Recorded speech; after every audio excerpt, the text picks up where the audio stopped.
My name is Raefer Wallis. I'm an architect by training, but have been specialized in sustainability for the past 20 plus years. I'm also the founder of the Reset Standard.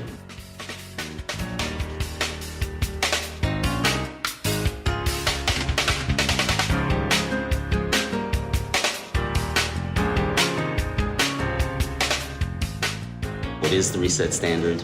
It's a standard for quantifying the impacts of sustainability and regeneration in projects and in products.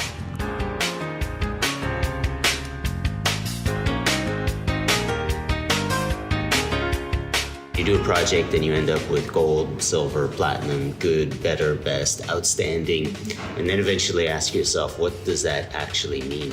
What are my actual carbon emissions? What's my rate of circularity? What's my level of health? And how do I actually improve that? To answer those questions, you need to measure. And so Reset was created in order to answer those very hard questions of coming up with real data. And so that real data is designed to help companies and products just improve, knowing where their weaknesses are, how to improve. And once you have that, how to compare with your peers. So it's possible to say exactly how much better a product or a project is on carbon, circularity, and health.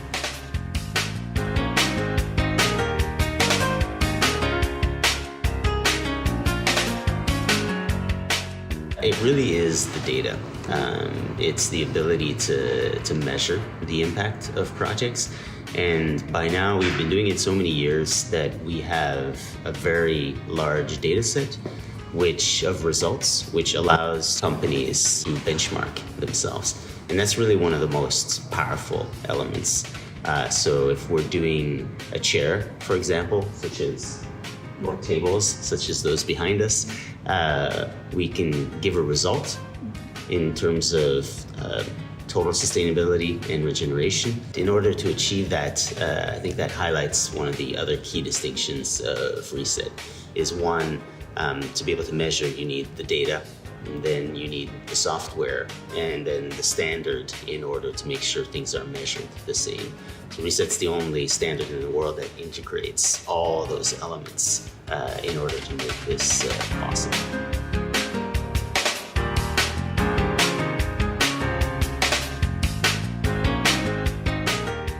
Right now, we're seeing retail projects who, after finally being able to measure their carbon footprint, their rates of circularity. LVMH is one of the fashion groups taking leadership on this topic, primarily with measuring the carbon footprint of the stores, retail interiors, as well as we're helping them measure the circularity and health. And that is really to set the baseline, to understand where are we, so that we can identify in the future which materials can be better recycled, how do we source materials that will be able to recycle or biodegrade in the future, eventually looking at how those connections are put together.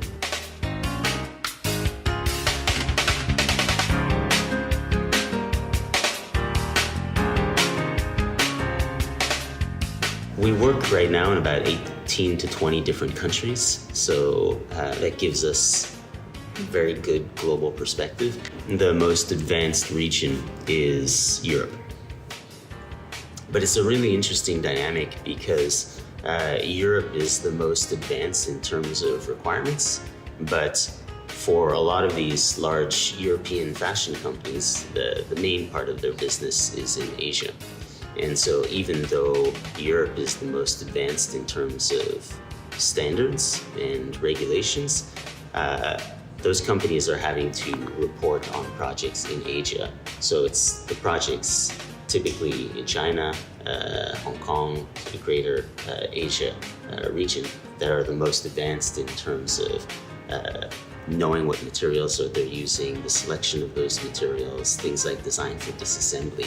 because it's simply where these brands have the largest amount of business.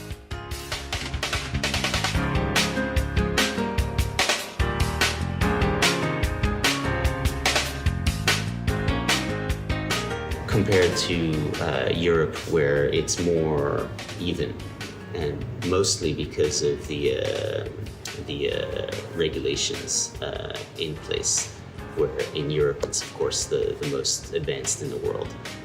So the brands are more even.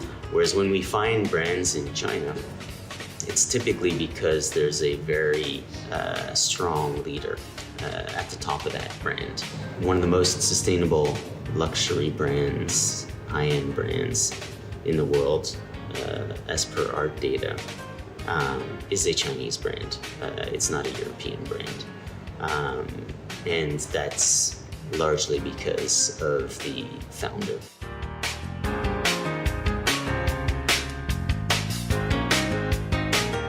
The largest opportunity between Reset and the Between Conscious program and platform is the ability to better guide fashion brands on how to measure, select the right materials, and weave sustainability into their craft, make it part of the culture.